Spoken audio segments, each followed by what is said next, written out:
I love it. So, people always say that history is doomed to repeat itself. Now, I think it's a strange thing to say if you think about it.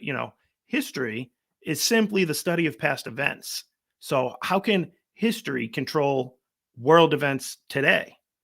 Whether the person using the phrase history is doomed to repeat itself realizes it or not, what they're really talking about is original sin.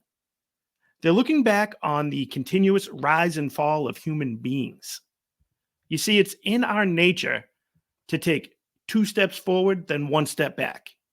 With every great success in human achievement, we tend to gain a heightened sense of self worth. We become prideful, our egos grow, and we inevitably fall. It makes me think of that line that they hammer home in The Dark Knight: you either die a hero or you live long enough to become the villain. Now, I think in the movie, that's more of a commentary on the people of Gotham than it is Batman, but it still works for my analogy here. It works because it's yet another way of describing human nature and original sin.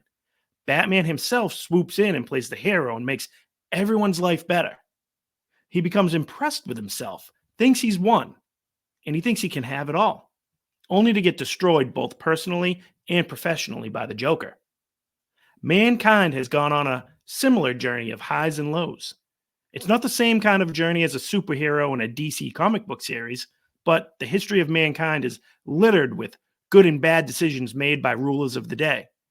Historical periods are remembered by who was in charge at the time. Who were the leaders and what did they do? When you think about World War II, you think about men like Churchill, Roosevelt, Truman, Stalin, Mussolini, and Hitler. The Roman Empire brings to mind people like Caesar, Augustus, Nero, Marcus Aurelius, Tiberius. Do you want to talk about the American Revolution? The founding fathers of the United States of America? You'll hear about George Washington, Thomas Jefferson, and James Madison. Now, those last men that I mentioned, they prided themselves on being students of history. They studied civilizations of the past. They analyzed the styles of governments that were in place. They noticed that history continued to repeat itself, or rather, that human nature is corrupted. They observed that the fall of the past great nations were a result of too much power going to government, which ultimately, without the proper checks and balances in place, will get usurped by an emperor or a king, or even perhaps a president, who then rules over the people without any accountability. I bring this up because, as we'll talk about on today's show, the consolidation of power in America is well underway. We've sat and watched as a small handful of powerful players with deep pockets forced the man who won the vote of the people to drop out of the presidential race. We're currently witnessing his replacement duck and dodge accountability for her disastrous vice presidency the way White Goodman ducks a Peter LaFleur heater in dodgeball.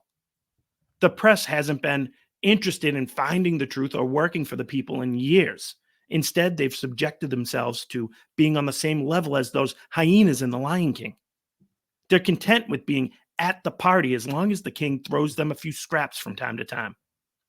Our Congress resembles the Roman Senate more and more by the day as they strive to be considered the important members of society rather than being the nerdy lawmakers they were elected to be. We will get into how the heavy hand of the government bureaucracy successfully shut down free speech in order to influence a presidential election in the same way that Rocket Man over in North Korea would be taking notes to see how this is done. Ladies, gentlemen, Bass, I'm sorry to say that we have reached the point when history is repeating itself right in front of our eyes.